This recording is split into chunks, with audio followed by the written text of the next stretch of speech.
আমি তো ভালোবাসি তোকে উপন্যাস লিখেছেন সালমা চৌধুরী। পর্ব ৩৬। কিছুক্ষণের মধ্যেই আবির ২ কাপ কফি নিয়ে এসেছে। কফির কাপ দুটো টেবিলের উপরে রেখে পকেট থেকে একটা গাঁদা ফুল বের করে মেঘের কানে গুঁজে দিল। আবিরের কর্মকাণ্ড দেখে মেঘ অভিভূতের ন্যায় চেয়ে আছে, নিষ্পলক দৃষ্টি তার।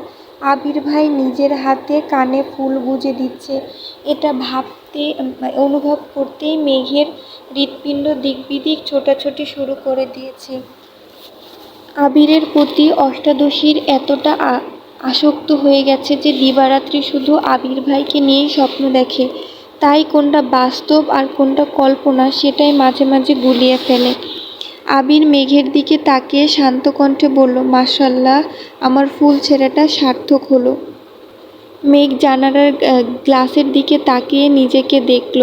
এলোমেলো কালো চুলের মধ্যে হলুদ রঙের ফুলটাকে অসম্ভব সুন্দর লাগছে। পরক্ষণে নিজের চোখ মুখের দিকে নজর পড়তেই গ্লাস থেকে দৃষ্টি সরিয়ে নিল। কান্নার তোপে মুখমণ্ডল লাল হয়ে গেছে। নিজের বিষণ্ণ মুখশ্রী দেখতে কারোই ভালো লাগে না। আবির ঠান্ডা কণ্ঠে বলল, কফিটা খা। আবির কফির কাপ হাতে নিয়ে বিছানার পাশে বসেছে। কফির কাপে ২ চুমুক দিয়ে রাশভারী কণ্ঠে বলে উঠল, নিজেকে এতটা উৎপীড়িত ভাবিস না। মুখ লুকিয়ে কান্না তারাই করে যাদের নিজের প্রতি কোনো আস্থা নেই।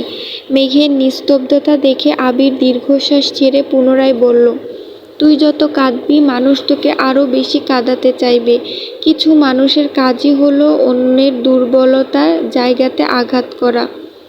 ভার্সিটিতে পড়ছিস, নতুন বন্ধু হচ্ছে, আর যাই করিস, কখনো নিজের দুর্বলতা কারো কাছে প্রকাশ করবি না।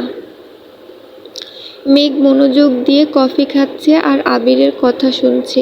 আবির ভাইয়ের প্রতি অষ্টাদশীর নিষিদ্ধ প্রেমানুভূতি এতটাই প্রখর হতে শুরু করেছে যা প্রকাশ করতেও সাহস পাচ্ছে না, প্রকাশ না করেও থাকতে পারছে না।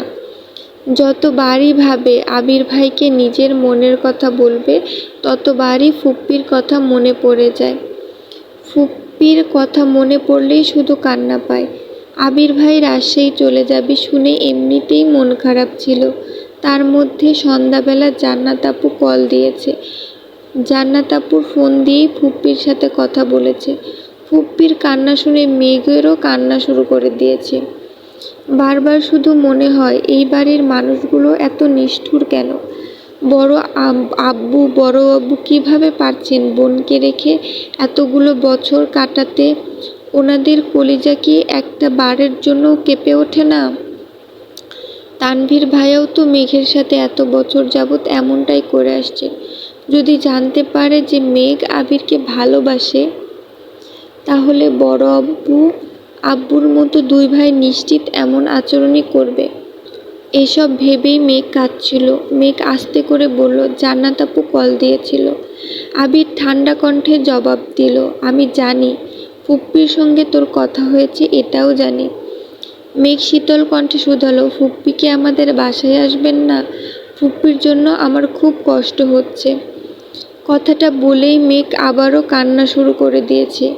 আবির অত্যন্ত ধীর কণ্ঠে বলে উঠল, তুই এক মাসেই এত অধৈর্য হয়ে যাচ্ছিস, অথচ ফুপ্পি 28 বছর যাবৎ এই কষ্ট সহ্য করেই বেঁচে আছেন।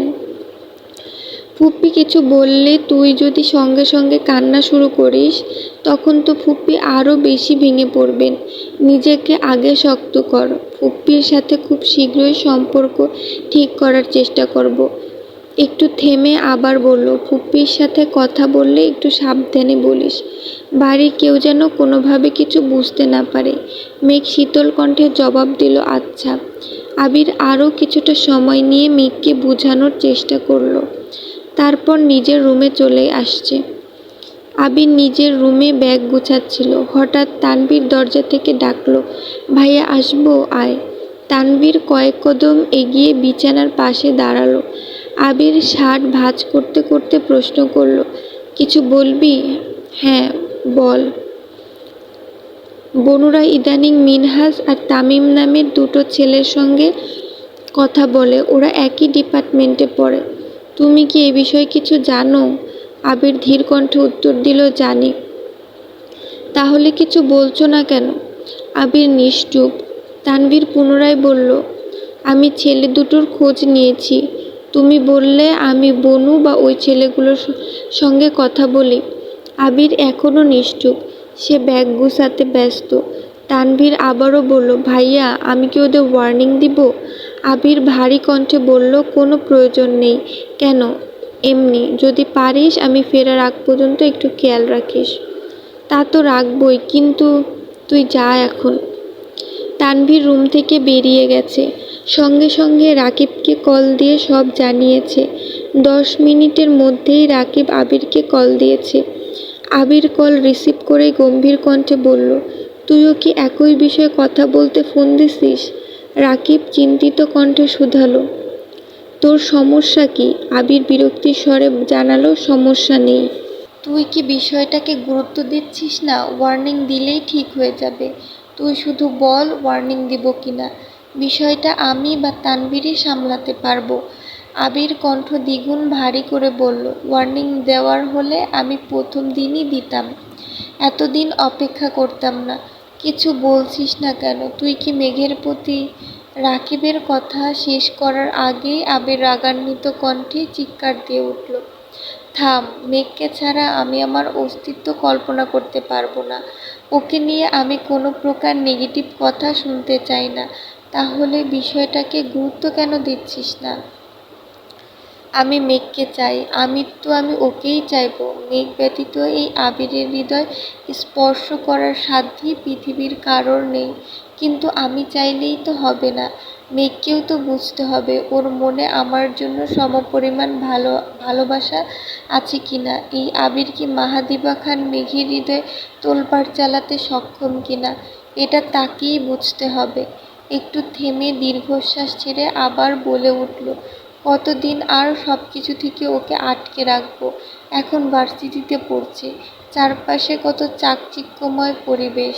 সব কিছুর ভিড়ে ওর মন যদি আমায় খুঁজে নেয়, তবেই না আমার ভালোবাসা পূর্ণতা পাবে। রাকিব রাগান্বিত কণ্ঠে বলল, তোর এই পাগলামির পরিণাম খুব ভয়ানক হবে। মিলিয়ে নিস, এখনো সময় আছে। তুই শুধু একবার বল। আবির কণ্ঠ 3 গুণ ভারী করে বলা শুরু করলো, জীবনটা তো এমনিতেই তছনছ হয়ে গেছে। ভয়ানক পরিণামের আর কী বা বাকি আছে? তুই বিশ্বাস কর রাকিব, ওরে কাঁদতে দেখলে আমার কলিজা কেঁপে ওঠে। মনে হয় আমার হৃৎপিণ্ডটাকে কেউ অবিরত ছুরি দিয়ে আঘাত করছে। আর যখন বুঝতে পারি এই কান্নার কারণটা আমি, তখন নিজেকে বড্ড অপরাধী মনে হয়। এই জীবন তো আমি চাইনি রাকিব। ওকে কাঁদাবো বলে তো ভালোবাসিনি। তবে কেন আমার সাথে এমনটা হলো? আবির কথা খুঁজে পাচ্ছে না। আমতা আমতা করে বলল, থাক, চিন্তা করিস না, সব ঠিক হয়ে যাবে ইনশাআল্লাহ। আবির আর কোনো কথা বলেনি, ফোন কেটে দিয়েছে। ভোরবেলা রওনা দিতে হবে। ব্যাগ গুছিয়ে ঘুমিয়ে পড়েছে। আবির রাজশাহীতে গেছে 3 দিন হলো। আজকে মালিহা খান ভাইয়ের বাড়ি থেকে ঘুরে আসছেন। মাইশার বিয়ে আগামী মাসের মাঝামাঝিতে ঠিক করা হয়েছে। ততদিনে মিম আর আদির পরীক্ষা শেষ হয়ে যাবে। মিম আর আদির সামনে পরীক্ষা বলে লেখাপড়া একটু বেশি করতে হচ্ছে। আকলিমা খান ছেলে মেয়েকে পড়ানোতে ব্যস্ত।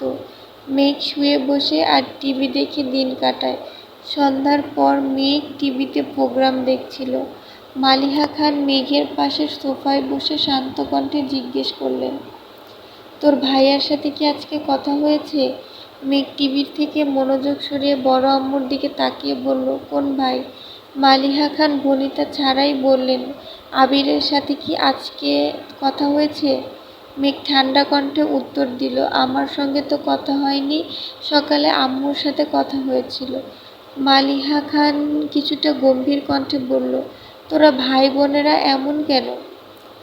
আমার ভাইরা বিয়ের এত বছর পরেও প্রতিদিন কেউ না কেউ ফোন দেয়, আমার খোঁজ খবর নেয়। আর তোরা এখনই কথাবার্তা বলিস না। তোদের বিয়ে দিলে শ্বশুরবাড়ি থেকে জীবনেও ভাইদের খবর নিবি না। বিয়ের কথা শুনেই মেঘের মন খারাপ হয়ে গেছে। বাবা মা, বড় আব্বু, কাকিয়া ভাই বোনদের ছেড়ে যেতে হবে ভেবে এত বছর বিয়ের কথা শুনেই মেঘের রাগ উঠে যেত। এখন সবার সঙ্গে আরও একজন ওতপ্রোতভাবে জড়িত আছে। আবির ভাইয়ের প্রতি তার অসীম ভালোবাসার পরিণাম কি হবে? আবির ভাই ছাড়া অন্য কাউকে নিয়ে ভাবতেই পারে না সে। মালিহা খান মালিহা খান আদেশের স্বরে বললেন, আবিরকে একটা কল দে তো। আমি সকাল 11টায় কল দিলাম, বিকেলেও দিলাম, কিন্তু তোর ভাই তো কল ধরছে না। কল দিয়ে দেখ তো ধরে কিনা। মেঘ পাশ থেকে ফোন নিয়ে আবিরের নাম্বারে ডায়াল করলো। কয়েকবার রিং হওয়ার পরই রিসিভ হলো। মেঘ তৎক্ষণাৎ বড় আম্মুর দিকে ফোন এগিয়ে দিল। আবির বলতেই মালিহা খান বলে উঠলেন, সারাদিন কই ছিলি? সকালেও কল দিলাম, বিকেলেও কল দিলাম। আবির বিস্ময় সমেত তাকিয়ে ভারী কণ্ঠে বলল, আম্মু। মালিহা খান পুনরায় বললেন, কোথায় আছিস? আবির ঢোক গিলে তপ্ত স্বরে বলল, ভুলে ফোন রেখে অফিসে চলে গেছিলাম, মাত্রই রুমে এসেছি। আবিরের আম্মু মুখ গোমড়া করে বললেন, ফোন যে রেখে গেছিলি সেটা কি জানানোর দরকার ছিল না? আমি চিন্তায় চিন্তায় অস্থির হয়ে যাচ্ছিলাম। আবির ঠান্ডা কণ্ঠে উত্তর দিল, আম্মু তোমাকে তো বলেছি আমার জন্য তো চিন্তা করো না। তুমি কখন আসছো সেটা বলো। আসছি দুপুরের পরে। মাইশার বিয়ে ঠিক হয়েছে আগামী মাসে। শোন, তোর মামাসহ বাড়ির সবাই কম করে হলেও 100 বার করে বলে দিয়েছে যেন তুই বিয়েতে যাস। সেসব নিয়ে ভাবার সময় আছে। তোমার শরীরের কি অবস্থা? আলহামদুলিল্লাহ সুস্থ আছি। তুই কেমন আছিস? বাবা, কবে আসবি? আলহামদুলিল্লাহ ভালো আছি। কবে আসবো এখনো বলতে পারছি না। কেন? তুই আসলেই বলবো। আচ্ছা, মেঘ কোথায়? এখানেই আছে। ফোনটা ওকে দাও তো। নে, তোর ভাই কথা বলবে। এই বলে ফোনটা মালিহা খান মেঘের দিকে এগিয়ে দিল। মেঘ কাঁপা কাঁপা হাতে ফোনটা নিল। আবির ভাইয়ের সঙ্গে কথা বলতে গেলে এখনও অস্বস্তিতে ভোগে মেয়েটা। মেঘ ফোন হাতে নেওয়ায় মালিহা খান উঠে রান্নাঘরের দিকে চলে গেছেন। মেঘ ফোন কানে ধরে শীতল কণ্ঠে সালাম দিল। আবির সালামের উত্তর দিয়ে গম্ভীর কণ্ঠে শুধালো, তুই যে কাজগুলো করিস এগুলো কি বুঝে করিস? মেঘ ভয়ে ভয়ে শুধালো, কি? তুই যে হুট করে আম্মুর কাছে ফোন দিয়ে দিলি। আমি তো তুই ভেবে কথা বলছিলাম, যদি কিছু বলে ফেলতাম। কি বলে ফেলতেন? সে যাই বলি, এমন কাজ আর কখনো করবি না। ফোন কাউকে দেওয়ার আগে বলে তারপর দিবি, মনে থাকবে? হ্যাঁ। আগেও কি কল দিছিলি? মেঘ আস্তে করে বলল, না। তা দিবি কেন? আমি বাড়িতে না থাকলে তো তোর ঈদ লেগে যায়। নিজের মতো চলতে পারিস, সব কিছু করতে পারিস। মেঘ বিড়বিড় করে বলল, আপনাকে কল দিতে ভয় লাগে। কথাটা শোনা মাত্র আবিরের মেজাজ খারাপ হয়ে গেছে। কপাল গুটিয়ে অত্যন্ত পুরু কণ্ঠে বলল, খুব ভালো, আমার মাথা ব্যথা করছে, রাখছি। মেঘ আর কিছুই বলতে পারল না। আবির কল কেটে দিয়েছে। অষ্টাদশী মন খারাপ করতে চেয়েও করতে পারল না। 3 দিন পর আবির ভাইয়ের সাথে একটু হলেও কথা হয়েছে। এতেই মনটা হালকা হয়ে গেছে। তবে আবির ভাইয়ের মাথা ব্যথা শুনে চিন্তাও লাগছে। খাওয়া দাওয়া শেষ করে রাতে শুয়ে শুয়ে ভাবছে আবির ভাইকে কল দিবে কিনা। ভাবতে ভাবতে ডায়াল করলো আবিরের নাম্বারে। অষ্টাদশীর বুকের ধুকপুকানি শুরু হয়ে গেছে। বারবার মনে হচ্ছে শ্বাস আটকে আসছে। শোয়া থেকে উঠে বসেছে। আবির ফোন রিসিভ করেই বলল, সরি। কেন? সন্ধ্যার আচরণের জন্য। মেঘের অক্ষিযুগল কোটর ছেড়ে বাহিরে আসতে চাইছে। আবির ভাই তাকে সরি বলছে? এটাও কি সম্ভব? মেঘ কোমল কণ্ঠে শুধালো, আপনার মাথা ব্যথা কি কমেছে? আবির ঠান্ডা স্বরে বলল, যদি বলি কমেছে তাহলে কি কথা বলবি না? মেঘ ভনিতা ছাড়াই বলে উঠল, বলবো। আবির মৃদু হেসে বলল, তার মানে কথা বলতে ফোন দিছিস? মেঘ আমতা আমতা করে উত্তর দিল, না। আবির ভ্রু কুঁচকে প্রশ্ন করল, তাহলে ফোন কেন দিছিস? মেঘ মন খারাপ করে বলল, জানি না। আবির সশব্দে হেসে বলল, হায় আল্লাহ, এত কনফিউজড। হাসি থামিয়ে আবির স্বাভাবিক কণ্ঠে বলে উঠল, চিন্তা করিস না, খাবার খেয়ে ওষুধ খাইছিলাম, এখন মাথা ব্যথা কমেছে। তুই কি করিস? আমি বসে আছি। খাইছিস? হ্যাঁ। ক্লাসে গেছিলি? জি। মেঘ মোলায়েম কণ্ঠে বলল, আবির ভাই? সেই সুপরিচিত কণ্ঠে আবির বলল, মেঘ চোখ বন্ধ করে সেই শব্দটা অনুভব করার চেষ্টা করলো। তারপর ঢোক গিলে নিজেকে সংযত করে প্রশ্ন করলো, আপনি বাসায় আসবেন কবে? আবির নিজের চুল ঠিক করতে করতে বলল, বাসায় কেউ তো আমার কথা মনেই করে না, তাই ভাবছি এখানেই থেকে যাব। আবিরের কথায় মেঘের অভিমান হলো। মেঘ বিছানা থেকে নেমে ব্যালকনিতে গিয়ে দাঁড়ালো। নিচে রাখা আবিরের বাইকটা দেখে মুচকি হেসে বলল, আচ্ছা সাবধানে থাকবেন, দোয়া করি ভালো থাকুন, রাখছি। আবির উচ্চস্বরে বলে উঠল, এই ওয়েট। মেঘ মৃদু হেসে শুধালো, কিছু বলবেন? আবির দীর্ঘশ্বাস ছেড়ে উত্তর দিল, কাজ শেষ করতে পারলে পরশু চলে আসবো ইনশাল্লাহ। মেঘ ভাব নিয়ে প্রশ্ন করলো, কেন, ওখানে থাকবেন না? আবির দাঁতে দাঁত চিপে উত্তর দিল, সেটা সময় বলে দিবে। মেঘ মোলায়েম কণ্ঠে বলল, আমি মজা করছিলাম, সাবধানে থাকবেন, এখন রাখছি। আচ্ছা, তুইও সাবধানে থাকিস। মেঘ ব্যালকনিতে দাঁড়িয়ে ফোনে আবিরের ছবি দেখায় ব্যস্ত। প্রতিটা ছবিতেই আবির ভাইকে অসম্ভব সুন্দর লাগছে। এত সুদর্শন কোনো পুরুষ হতে পারে, এটা আবির ভাইকে না দেখলে মেঘের বিশ্বাসই হতো না। আবির ভাইয়ের বলা প্রতিটি কথায় অষ্টাদশীর হৃদয়ে দোলা দিচ্ছে। এই কয়েক মাসে আবির ভাই অষ্টাদশীর পুরো পৃথিবী দখল করে ফেলেছে। এতগুলো ছবি দেখলো, কিন্তু একটা ছবিতেও হাসির ছিটেফোঁটা নেই। অথচ এই মানুষটা নিজেও জানে না ওনার হাসিটা অষ্টাদশীর অতীব প্রিয়।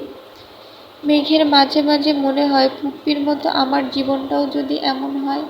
পরক্ষণে ভাবে, ফুপার মতো আবির ভাইকে কোনোদিন ভালোবাসবেন আমায়। আজ সেই কাঙ্ক্ষিত দিন। আবির ভাই আসবে বলে মেঘ দুপুর থেকে ব্যালকনিতে অপেক্ষা করছে। অথচ আবিরের ফেরার কোনো নামগন্ধ নেই। বারবার ফোন হাতে নিচ্ছে, কিন্তু কল দেওয়ার সাহস হচ্ছে না। কিছুক্ষণ পর মিম রুমে আসছে। মিম, আপু কি করো? মেঘ ব্যালকনি থেকে রুমে ঢুকতে ঢুকতে বলল, এমনি দাঁড়াইছিলাম। তোর হাতে ওটা কি? মিম, আপু জানো, আমার এক বান্ধবী এটা দিয়েছে, সুন্দর না? মেঘ হ্যান্ড প্রিন্ট করা টি শার্টটা হাতে নিয়ে দেখলো। মেঘ, অনেক সুন্দর হয়েছে। তোর বান্ধবী করেছে? মিম, না, আমার বান্ধবীর বড় বোন অনলাইন থেকে শিখে নাকি করেছে। আপু চলো না, আমরাও শিখি। মেঘ, তোর শিখতে হবে না, সামনে তোর পরীক্ষা না, আমি শিখে তোর একটা জামার ডিজাইন করে দিব নে। মিম, আপু সত্যি? মেঘ একগাল হেসে উত্তর দিল, সত্যি সত্যি সত্যি। খুশি? মিম মেঘকে জড়িয়ে ধরে বলল, অনেক খুশি। মিম মেঘের রুম থেকে বের হতেই আবিরের সাথে দেখা। মিম হাসি মুখে প্রশ্ন করলো, ভাইয়া কেমন আছেন? ভাইয়া শব্দ শুনেই মেঘের হৃদস্পন্দন বেড়ে যাচ্ছে। মেঘ দ্রুত পায়ে এগিয়ে গেল দরজার দিকে। আবির স্বাভাবিক কণ্ঠে বলল, আলহামদুলিল্লাহ ভালো। তুই কেমন আছিস? ভালো। নিচে তোদের জন্য খাবার রেখে আসছি, যা। মিম চলে গেছে। মেঘের হাতে মিমের দেওয়া টি শার্টটা ডিজাইন দেখার জন্য রাখছিল। আবির মেঘের দিকে তাকিয়ে পরপর দুবার ভ্রু নাচালো। সহসা মেঘের মুখে হাসি ফুটেছে। আবির মেঘকে আপাদমস্তক দেখে কপাল কুঁচকে বলল, হাতে ওটা কি? মেঘ টি শার্টটা খুলে দেখালো আর বলল, এটা মিমের বান্ধবী মিমকে দিয়েছে। আবির কপাল কুঁচকে পুনরায় শুধালো, তো এটা তোর কাছে কেন? মেঘ আস্তে করে বলল, আমি হ্যান্ড প্রিন্টিং শিখব। আবির দ্বিগুণ ভারী কণ্ঠে শুধালো, কোথা থেকে? মেঘ চট করে উত্তর দিল, অনলাইনে।